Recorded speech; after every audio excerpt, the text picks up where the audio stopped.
ঈদ পরবর্তী টানা ছুটিতে লাখো পর্যটকে মুখরিত হয়ে উঠেছে বিশ্বের দীর্ঘতম সমুদ্র সৈকত কক্সবাজার।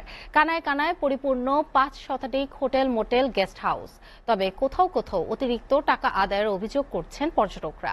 আর অভিযোগের সত্যতা পেলে আইনি ব্যবস্থা নেয়ার কথা জানান অতিরিক্ত জেলা ম্যাজিস্ট্রেট।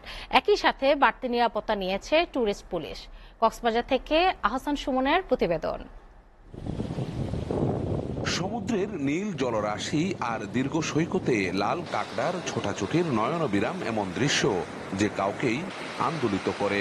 তাই তো বরাবরই মানুষকে কাছে টানে দেশের প্রধান এই বিনোদন কেন্দ্র। সেই সাথে প্রাকৃতিক সৌন্দর্যগুলো উপভোগ করতে প্রতিনিয়ত কক্সবাজার ভ্রমণ করেন দেশি বিদেশি পর্যটকরা। হোটেল মোটেল জোন আছে, এখানে বিচ বাইক আছে, অনেক ব্যবসায়ী আছে, তারা যেন তাদের থেকে এই ফুল দিয়ে যেন তাদেরকে বরণ করে নেয়। রাইডগুলো যে আছে, রাইডগুলো একটু টাকা বেশি চাই এবং ওটা রিক্সা ভাড়াটারা মিলে একটু বেশিই চাই আর কি। অনেক মানুষকে ঠকিয়ে বিভিন্নভাবে প্রতারণা করে টাকা নেওয়া হয়। সংশ্লিষ্টদের দাবি, ইতোমধ্যে ২ লক্ষাধিক পর্যটকে মুখর হয়ে উঠেছে পৃথিবীর দীর্ঘতম সমুদ্র সৈকত। ৫ শতাধিক হোটেল, মোটেল, গেস্ট হাউজের বেশিরভাগ কক্ষই এখন কানায় কানায় পরিপূর্ণ। আনন্দ উচ্ছ্বাসের যেন কমতি নেই এসব পর্যটকের।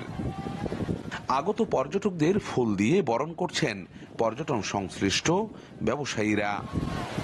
অন্যদিকে সব ধরনের হয়রানি রোধ এবং পর্যটকরা যাতে নিরাপদে বিনোদন কেন্দ্র উপভোগ করতে পারেন সেই লক্ষ্যে নিরাপত্তা জোরদার করা হয়েছে বলে জানান অতিরিক্ত জেলা ম্যাজিস্ট্রেট। সরকারের পক্ষ থেকে সিকিউরিটি নিশ্চিত করা হয়েছে, টুরিস্টদের কোনো অভিযোগ আমরা পাচ্ছি না এবং আশা করছি আগামী কয়েকদিন ভালো যাবে এবং টুরিস্ট যারা আসতেছে, যারা আসছে তারা ভালো মনে এখানে যাবে আমরা বিশ্বাস করি।